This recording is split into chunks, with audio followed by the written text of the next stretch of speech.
you want to evaluate the patient like any other patient, except, you want to add additional questions. What did they have previously? Were they on insulin? Were they previously on oxygen? Are they a smoker? Some of these things are very important because you need to have them have a change in their habits, a change if they want to survive. If they were a smoker and they're on oxygen, we need to make a change. And ask them if they have relaxation techniques, if they walk through the forest, if they have a daily routine of exercise, if they go through mental rehearsal, what's my day going to be? How am I going to take breaks? What's going on? If they know self-hypnosis, I'm also a clinical hypnotist because I wanted to know how things can change and how your language can change to calm the nervous system. So I took another course. Hello. Now, you also want to your patients to regain their movements and movement patterns so you can follow primitive reflexes and then break them apart. And you want them to remember their home programs, but you want to give them tips because they may be forgetful. They may not have as good a visual memory. And that's where the PT phone home program, just record them, send it home with them on their phone. Most of the patients will have a phone. Then in your patient population, you want to start off with treatments with rotational movements. So you want to start off with eye rotation. Eyes are balls. They always rotate. They rotate side to side, up and down, and near and far. So you want to go side to side, up, down, near, far, and then have them track really far. It promotes neck rotation and trunk rotation. Then that rotation is going to help promote their balance. You want rotational movements in their arms, rotational movements on their legs. You can even rotate their fingers so that their fine motor activities are much better.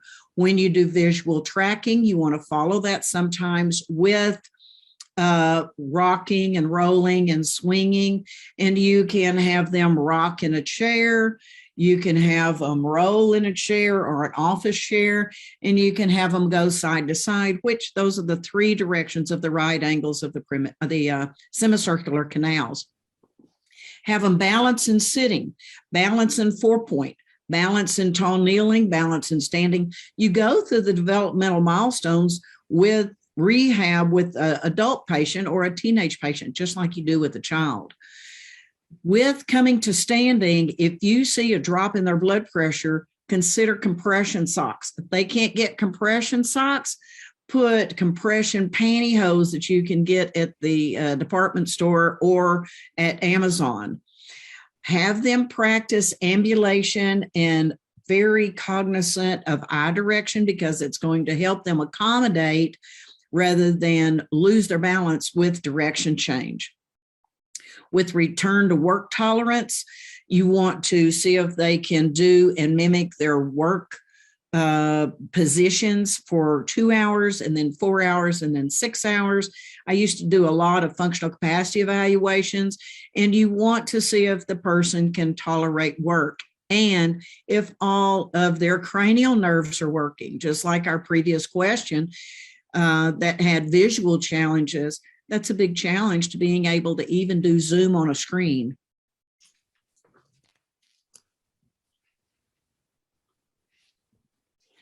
Now, with the evaluation you're going to do of the patient, see if you can subdivide what you're looking at as the autonomic nervous system, how's their pulse, respiration, skin, is their skin temperature typical? Are they sweating? Are they cold? Those kind of things. The central nervous system, what about their cranial nerve function? What about their peripheral nervous system? Are they feeling? Check the lobes on the central nervous system. How is their emotional state, their planning, their hearing and balance, their sensation and movement, their vision, and their smooth moves for their cerebellum. Then start checking other organ systems. You may be able to do this from their charts that you were provided, Or you can ask them, hey, how's your bowel and bladder function? Do you feel like your heart's working okay? Let's check your pulse. What about your breathing depth? Can you cough? And you can do kind of a rough estimate of their organ systems and also ask them about bowel and bladder function and frequency.